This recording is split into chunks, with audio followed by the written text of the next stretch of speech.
debt, despair, a gilded cage. But what if escape meant a price he couldn't refuse? Welcome to Whispered Truth, where touching stories come alive. Let's jump into today's story. The aroma of burnt coffee and desperation hung heavy in Ethan's small studio apartment, a space crammed between a noisy laundromat and a perpetually overflowing dumpster in the less than glamorous fringes of downtown Seattle. Sunlight filtered through grimy windows did little to dispel the gloom. He stared at the stack of bills on his rickety desk, a monument to his crushing debt, the reflection of their stark reality, mirrored in his tired eyes. Law school had seemed like a beacon of hope, a path to something better, but now it felt like a cruel joke, a gilded cage built on loans and ramen noodles. His phone buzzed with another reminder of an overdue payment. It was a familiar, unwelcome melody. He swiped it away, the digital rejection mirroring his current state of emotional paralysis. He was 25 years old, with the weight of the world on his shoulders, and a distinct feeling that the universe had a particular fondness for making him miserable. His hand instinctively went to his temple, where a dull ache had taken residence. Another sleepless night spent poring over legal cases and dodging creditors. He knew this was no way to live, a bleak existence that seemed further from success and fulfillment with each passing day. Then came the call. He almost didn't answer. His caller ID displayed unknown number, which usually meant a debt collector attempting a more personal appeal. He let out a defeated sigh, deciding to brace himself for the barrage of threats and demands.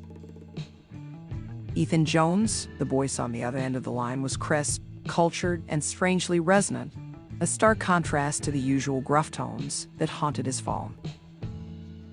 "Speaking," he replied, a hint of suspicion coloring his voice. "My name is Veronica Sterling. I understand you are a student at Seattle University's School of Law." Ethan's eyebrows shot up. How did she know that? Yes, that's correct. "I have a proposition that may be of interest to you, Mr. Jones. I believe we could be mutually beneficial to each other." He almost laughed. A proposition? From some mysterious woman with a voice that could cut glass. This had to be some elaborate scam. Still, a sliver of hope, small as it was, flickered within him. He had nothing to lose and possibly everything to gain. He'd seen enough bad crime procedurals to know how this could end, and yet here he was.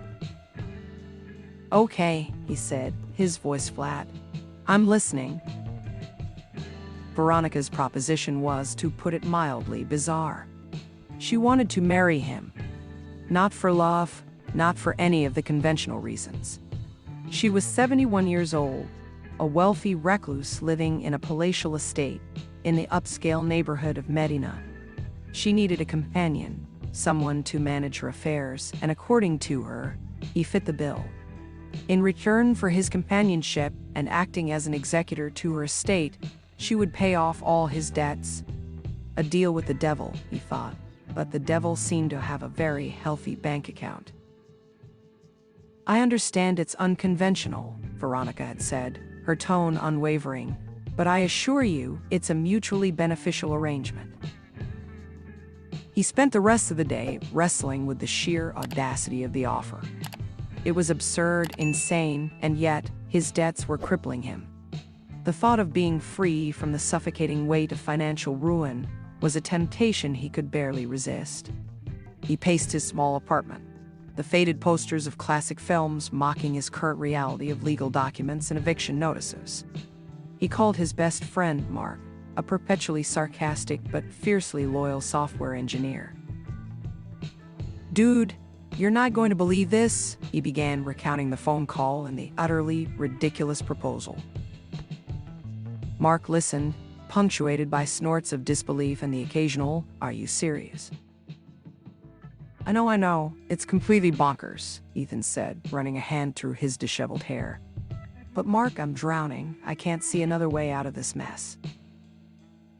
"Okay, look, let's do some basic math here. Mark said, his voice taking on a more serious tone. What's the risk? A few months of awkward silence at some rich lady's mansion, compared to being evicted, losing your degree, and potentially living under a bridge. I'm saying take the leap, bro. If it's that weird, just get a prenup. His words struck a chord. Desperation, he realized, had made him consider things he never thought he would. He knew that what he was contemplating was morally questionable, but he told himself it was a means to an end. He'd endure a few months of uncomfortable evenings in exchange for financial stability. He'd go back to his law degree when things got more stable. It would just be a brief detour, a small sacrifice on the path to a better future, he justified. 2 days later, he found himself standing at the gates of the Sterling estate. The sheer opulence of the place was overwhelming. A sprawling mansion with perfectly manicured lawns, a stark contrast to his cramped apartment. He felt like an intruder in this world of wealth and privilege. He was ushered inside by a silent butler into a grand living room where Veronica was waiting, perched on an antique chaise lounge like a queen on her throne. She was even more striking in person, her silver hair pulled back in a tight bun, her eyes sharp and intelligent, and her presence commanding. "Mr. Jones," she said, her voice echoing the previous phone call.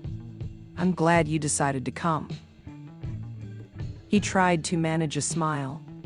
"Miss Sterling, I still feel like I must be dreaming." "Very understandable, Mr. Jones," Veronica said, giving a ghost of a smile back. "I tend to have that effect." The next few weeks were a whirlwind of legal paperwork, introductions to the staff, and awkward attempts at small talk. He moved into a guest suite that was larger than his entire apartment. He ate meals prepared by a private chef and found himself attending to Veronica's every need. It felt like a performance, a carefully choreographed dance in which he was playing a role he didn't understand. And yet, amidst the strangeness, he also found a strange sort of comfort in the predictability of the routine, even if it did feel like he was slowly losing a part of himself. One evening, while helping Veronica organize her vast collection of antique books, he stumbled upon a photograph tucked away inside a dusty volume. It was a picture of a young couple, the man with a familiar look of Ethan's own features and a similar, if slightly sharper, jawline. Veronica noticed his gaze, a flicker of something akin to pain flashing across her face. "That was my sister and your father, Ethan," she said, her voice suddenly devoid of its usual imperious tone. "Before he ruined everything." Ethan stared at the picture, a cold dread washing over him, the pieces of a puzzle he didn't even know existed starting to fall into place. His father, who had always been a shadowy figure in his life, had a past he knew nothing about. He looked up at Veronica, a question forming on his lips, a sense of unease settling deep in his gut. This was no longer just an unusual business arrangement. The photograph felt like a cold hand gripping Ethan's heart. He stared at the young man with his father's eyes, a strange mix of familiarity and unfamiliarity swirling within him.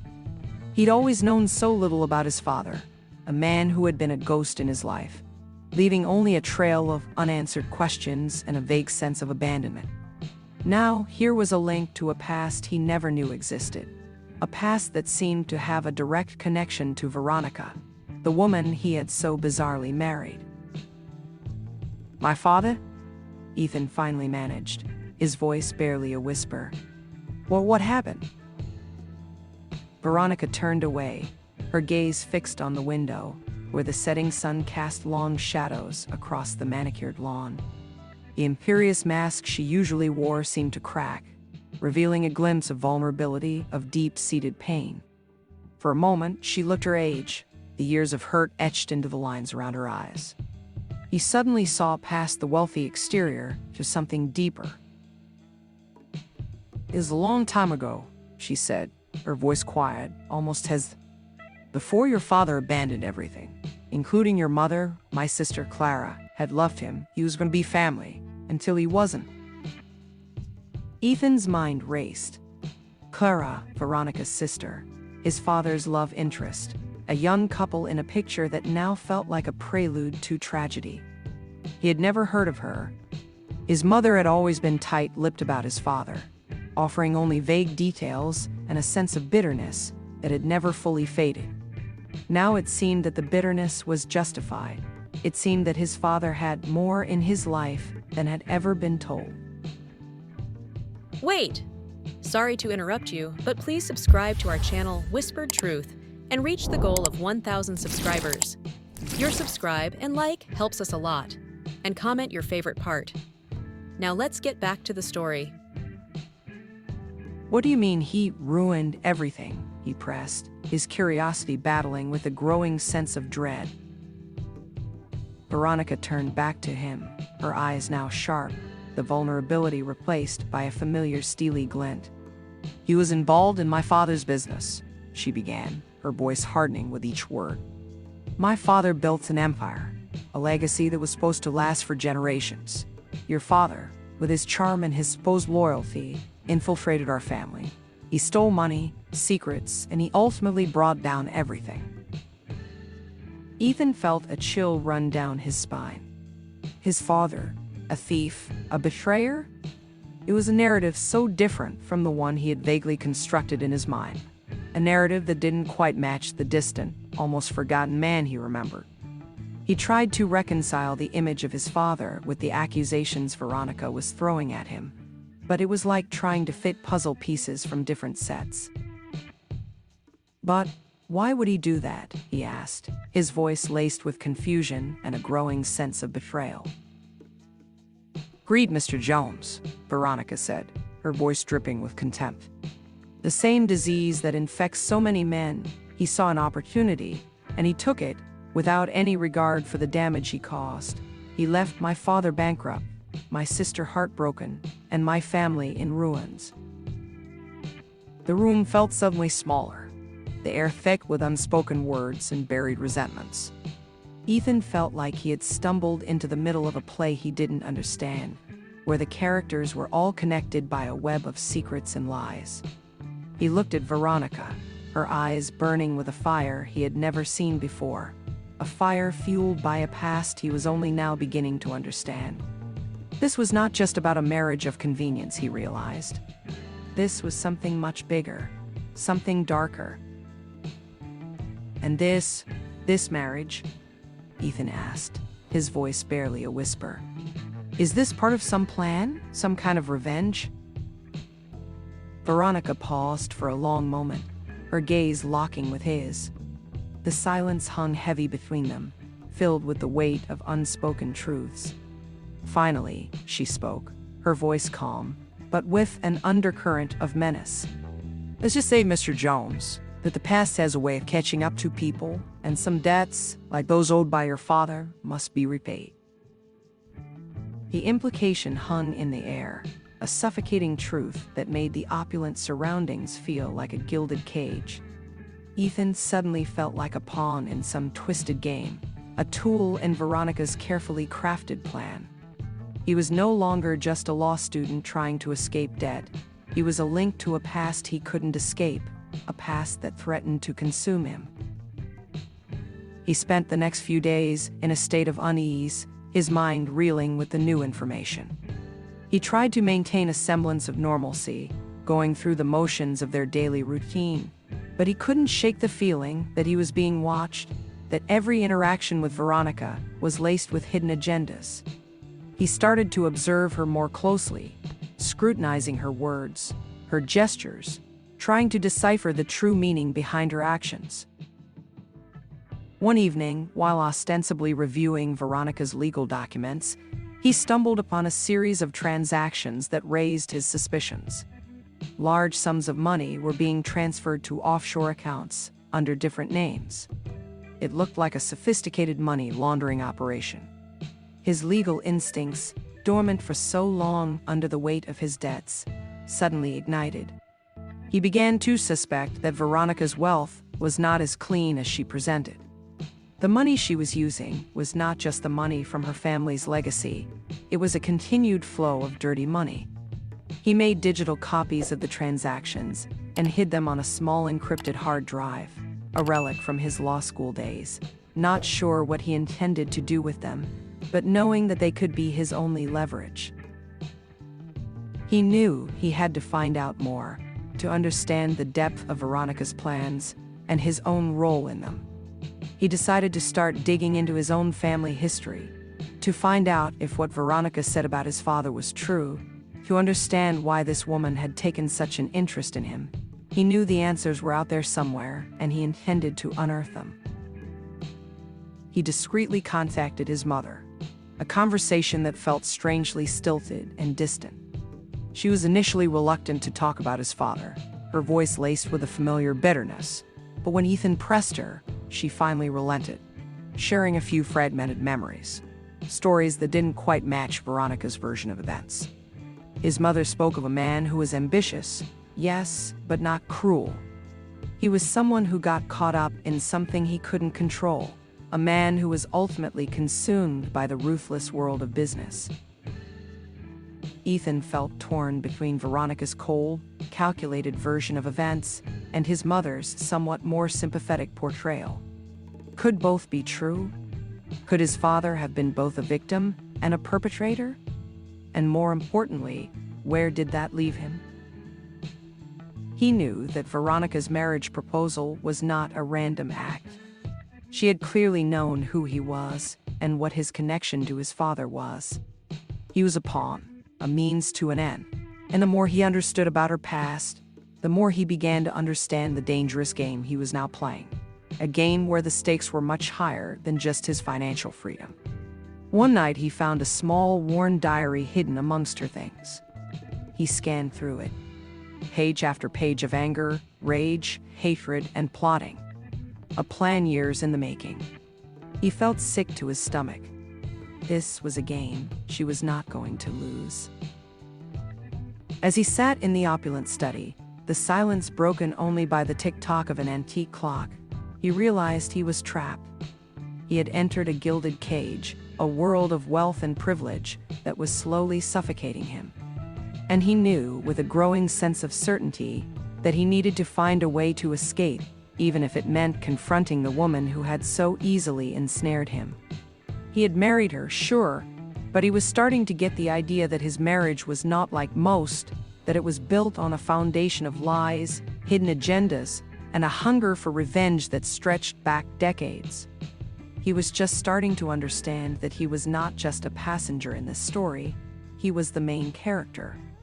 And he needed to start writing his own narrative. Ethan felt a knot of dread tightening in his stomach, the weight of Veronica's secrets pressing down on him. The diary, its pages filled with venomous entries detailing her meticulous plans, was damning proof of her true intentions. It was clear that she hadn't married him for companionship or convenience, but as a deliberate act of revenge, a way to settle old scores with his father by targeting his son. He was a mere instrument in her carefully orchestrated scheme, and the realization stung like a physical blow. He spent his days navigating the halls of the Sterling estate like a ghost, his every step measured, his every interaction with Veronica filled with a calculated politeness. He kept his discoveries to himself, his thoughts churning with possibilities, trying to figure out the best way to proceed. He knew he couldn't confront her directly, not yet. He needed more evidence, more leverage, and a solid plan before he revealed what he knew. He continued to scrutinize the financial records he had copied, his legal mind sifting through the complexities of the transactions. He started to see a pattern, a sophisticated web of offshore accounts and shell corporations that masked the movement of large sums of money. It was clear that Veronica was engaged in something illegal, something that went far beyond the petty grievances of a scorned woman. Her revenge was not just emotional, it was financial, and it was far-reaching. One afternoon, while assisting Veronica with her correspondence, he intercepted an email that caught his eye. It was a message from an unknown sender, filled with coded language and references to a shipment and a delivery date. The language was obviously clandestine, and it made him uneasy. It felt like another piece of the puzzle, a piece that indicated that Veronica's illegal activities went far beyond money laundering. He decided to take a risk. He waited until Veronica was out of the house for a charity luncheon before delving into her study, a place she usually kept strictly off limits. He used his encrypted hard drive to download all the information on her computer, a task that felt like a high-stakes heist. He knew that if she caught him, there would be dire consequences. He imagined her cold stare, that smile that never quite reached her eyes. He worked quickly, his heart pounding in his chest, trying to gather as much information as possible before her return. Among the files, he found detailed blueprints of the Sterling estate and surrounding property, including the docks just beyond the perimeter fence that bordered the sea. The blueprints were marked with what looked like shipping routes and drop-off points. It dawned on him that Veronica wasn't just laundering money. She was involved in something much more dangerous, something that used her isolated coastal estate as a hub for illegal activity. His mind started to piece together the coded emails, the strange transactions, and the blueprints. The pieces seemed to suggest that she might be involved in smuggling, possibly drugs or even weapons. As he was backing up the files, he heard the sound of a car pulling into the driveway. Panic seized him. He scrambled to shut down the computer, frantically putting everything back in its place. He managed to slip out of the study just as Veronica entered the house, his heart still racing, his mind reeling with the information he had just uncovered. He had barely gotten away. Veronica seemed unusually cheerful when they met for dinner, her smile wider than usual, her voice almost warm. It was an unnerving performance that only heightened his suspicions. He knew she was playing a game he was slowly beginning to understand.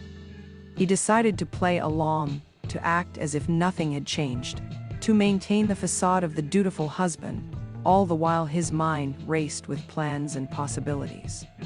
He decided to take control of his own narrative. That night, he couldn't sleep. He paced the floor of his opulent guest suite, the weight of his discoveries pressing down on him. He knew he needed to act quickly. Veronica's illegal activities were not only a danger to herself, but also to anyone connected to her, including him. He realized that his original plan of simply waiting out the marriage had to change. He needed to expose her, to stop her from hurting anyone else, and ultimately to save himself. He started formulating a plan, a way to leak the information he had gathered to the authorities without directly involving himself. He had to be careful to avoid raising Veronica's suspicions. He spent the early hours of the morning crafting an anonymous email, detailing Veronica's money laundering activities, the suspicious transactions, and her possible involvement in smuggling, including the coded message about the shipment. He included the evidence he had gathered, the financial records, the blueprints, and the coded email, all meticulously compiled onto the encrypted hard drive he now considered his lifeline. He uploaded the email to a secure server, masking his IP address and taking every possible precaution to remain untraceable. It was a risky move, but he knew he couldn't stand by while Veronica's illegal activities continued. He sent the email, and instantly a weight seemed to lift. He had done something, and he was no longer a pawn in someone else's game. The next day, as he was going through his usual routine with Veronica, he noticed a subtle shift in her demeanor. She seemed more guarded, more watchful, as if she sensed that something was amiss. Her eyes, normally sharp and calculating, now held a flicker of unease, a sense of suspicion that sent a chill down his spine. It seemed she had sensed that something had changed, or was it just paranoia? He could feel the tension between them increasing, the walls of his gilded cage starting to close in. He was no longer just playing a role. He was engaged in a dangerous game of cat and mouse, where the stakes were higher than he could have ever imagined. That evening, while sitting by the fireplace with Veronica, She casually mentioned that she had received an anonymous tip about some of her financial activities. He felt his heart skip a beat. He tried to maintain a calm facade, but inside he was panicking. It was her way of letting him know that she was aware something was going on and that she was onto him. She was watching him. She was testing him. The web was tightening, and he knew he was running out of time. The clock was ticking, and he wasn't sure he was ready for what came next. The mention of the anonymous tip hung in the air like a poisoned dart, its barb aimed directly at Ethan. He forced a casual smile, a mask of indifference, to hide the turmoil raging within him. He knew that Veronica was testing him, watching him, waiting for him to slip up. He had to play it cool, to act as if nothing had changed, even as his mind raced to find a way out of this rapidly escalating situation. An anonymous tip, he echoed, his voice carefully neutral. That's rather concerning. Do you have any idea who might be behind it? Veronica's gaze was unnervingly intense, her eyes boring into his, as if she could see through his carefully constructed facade. That's what I'm trying to determine, Mr. Jones. It seems someone is very interested in my affairs. Her smile was tight, almost predatory. I wonder why. He met her gaze, his own face a picture of feigned innocence. Perhaps it's a disgruntled employee or a competitor trying to gain an advantage, he suggested, hoping to deflect her suspicion. She chuckled, a low, throaty sound that sent a shiver down his spine. Perhaps it's someone closer to home. The implication was clear, and it hit him like a punch to the gut. She knew, or at least suspected, that he was involved. The game was no longer about subtle maneuvering and hidden agendas. It had become a direct confrontation, a battle of wills where the stakes were life itself. He knew she was a step ahead of him now, and he was on the back foot. He retreated to his room later that night, his mind racing, his body on high alert. He had to find a way to turn the tables on Veronica, to use her own tactics against her. He couldn't just wait for her to expose him. He had to be proactive, to take control of the narrative before it was too late. He spent hours going over all the evidence he had, the financial records, the coded emails, the blueprints, searching for a weakness, a vulnerability that he could exploit. He also realized that he had to prepare for the worst, that Veronica might be planning to eliminate him. He started to observe the staff, trying to discern who was loyal to her and who might be sympathetic to him. He found a potential ally in Maria, a young housekeeper who seemed to genuinely care about him. She had seen the way he was treated and had quietly helped him from time to time, and he felt he could trust her. "Maria," he said one afternoon, catching her in the hallway, "I need your help with something. It's important, and it could be dangerous." Maria listened intently as he explained the situation, her eyes widening with disbelief, and then with a flicker of fear.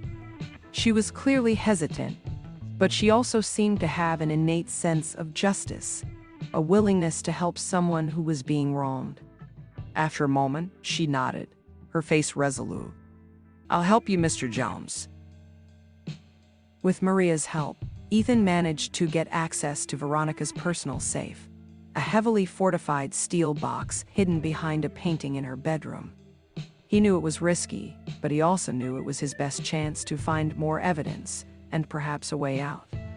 He worked quickly and stealthily, cracking the combination with skills he'd picked up from a college friend with less than stellar morals.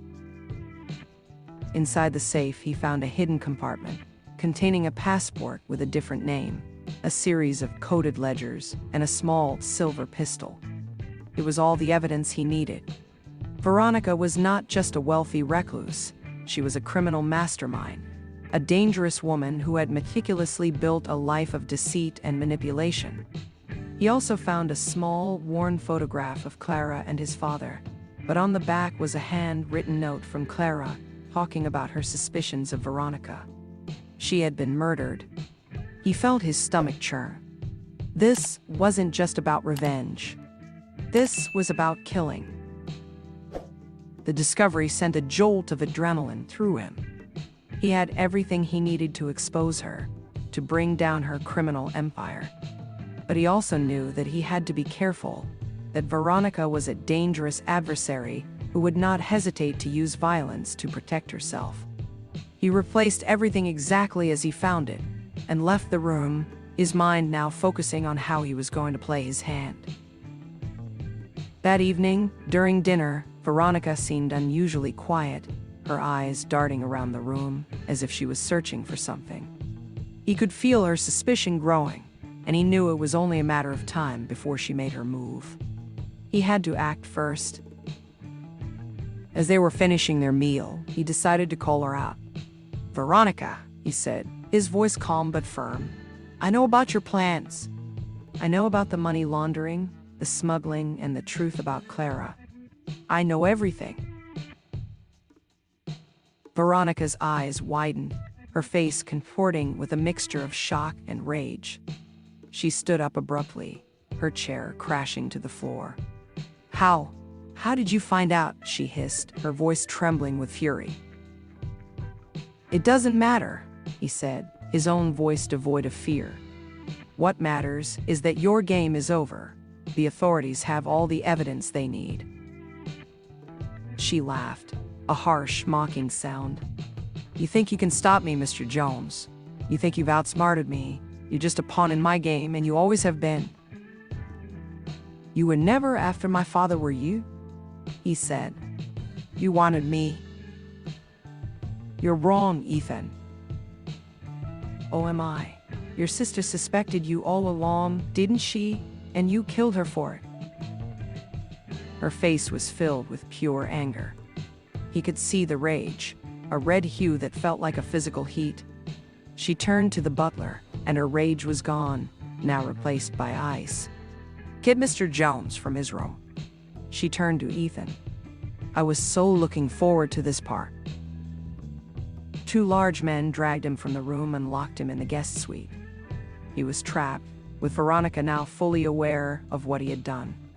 He was at her mercy, and he didn't know how he was going to escape. The door slammed shut, the sound echoing like a death knell in the opulent confines of the guest suite. Ethan was trapped, his carefully constructed plan seemingly in ruins. Veronica had called his bluff, and now he was at her mercy, his fate hanging precariously in the balance.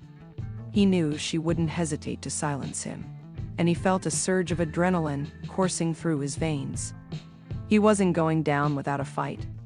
He had come too far to give up now, and now he was all that stood between the world and the monster he had married.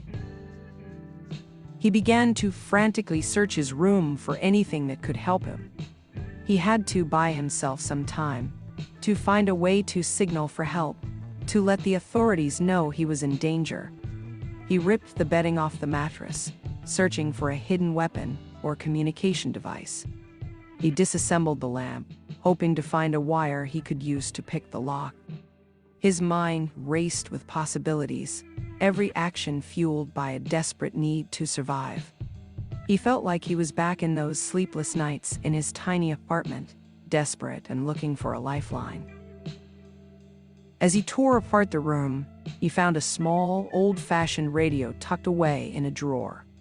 It was a relic from a bygone era, seemingly out of place in the modern mansion.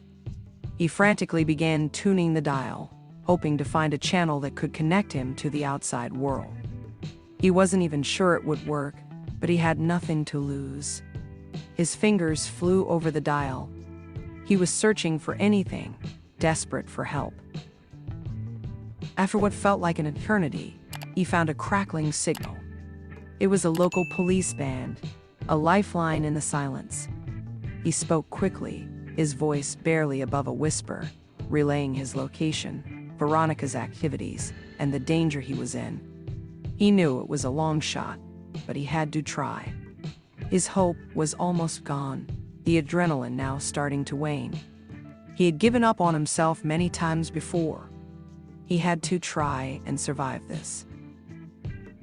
He waited, every moment feeling like an eternity, his heart pounding in his chest. Then, he heard the sound of sirens in the distance, growing louder with each passing second. He felt a surge of relief wash over him, a wave of hope in the darkness. His message had been received, and help was on the way. The door to his suite burst open, and 2 armed officers rushed in, their guns drawn. He felt his shoulders sag in relief as the officers quickly moved him out of the room. He was safe, at least for now. As they led him out of the room, he saw Veronica being escorted by several other officers, her face a mask of cold fury.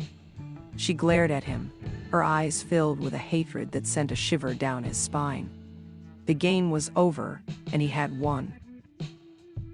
In the following days, the full extent of Veronica's criminal empire was revealed.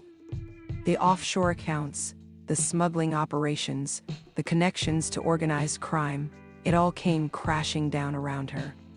The authorities seized the Sterling estate, and Veronica was taken into custody, facing a long list of charges that would likely keep her behind bars for the rest of her life. Ethan found himself in a state of limbo, his life turned upside down by the events of the past few months. He had been a pawn in a dangerous game, but he had also been the one to bring it to an end. He was exhausted, emotionally and physically drained, but he also felt a sense of liberation, a feeling of freedom he hadn't experienced in years. He spent the next few weeks trying to piece together the shattered fragments of his life. He reached out to his mother, seeking a deeper understanding of his father, trying to reconcile the man he had always known with the man Veronica had portrayed. They started to rebuild their relationship, their conversations filled with both pain and a growing sense of understanding. He understood his father was flawed, but not evil. He was just a man caught in a web of greed and corruption. He also visited Maria, thanking her for her help and offering her a way out of the wreckage of the Sterling estate. She was reluctant to leave, her life also intertwined with this house. He understood how much it meant to her. He decided to find her a lawyer who would sort out her rights. As the dust settled, Ethan realized that he had been changed by his experiences. He had seen the dark side of wealth and power, the devastating consequences of revenge, and the importance of forgiveness.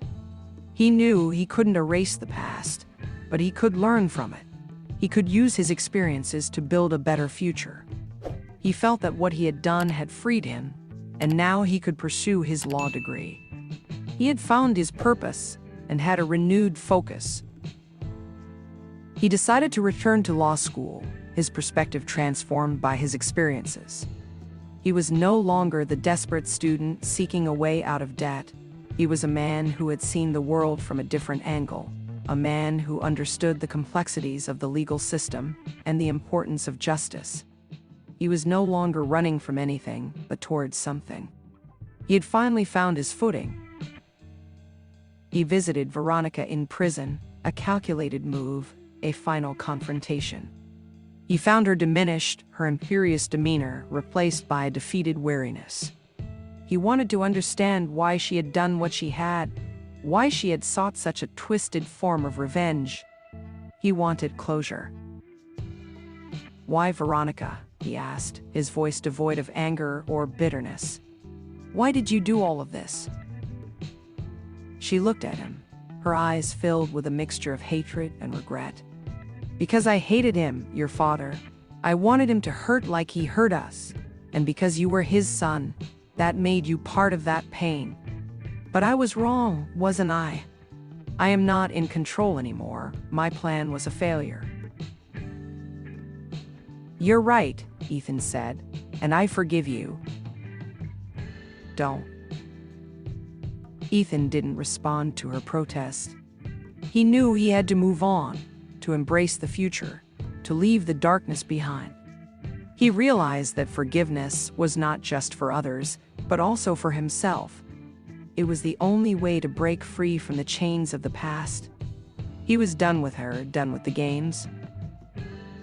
He left the prison, his heart heavy, but his spirit lighter. He had survived the gilded cage, emerged stronger and wiser, and ready to face whatever challenges life had in store for him. He had found redemption, not in the wealth or power he had briefly encountered, but in the simple act of forgiveness and the pursuit of justice. He had been a pawn, but now he was in charge of his own destiny. His law degree meant more than a piece of paper. It meant freedom, a way out, a chance to help others. His phone buzzed, an incoming call. It was a job offer from a prestigious law firm, his resume and skills having been brought to their attention by the authorities in the course of investigations in the Sterling estate case. He smiled, a genuine smile this time. The future was not as bleak as it seemed. He had a chance to start again. Hey, want to listen to another best story? Then click the floating video and subscribe for more.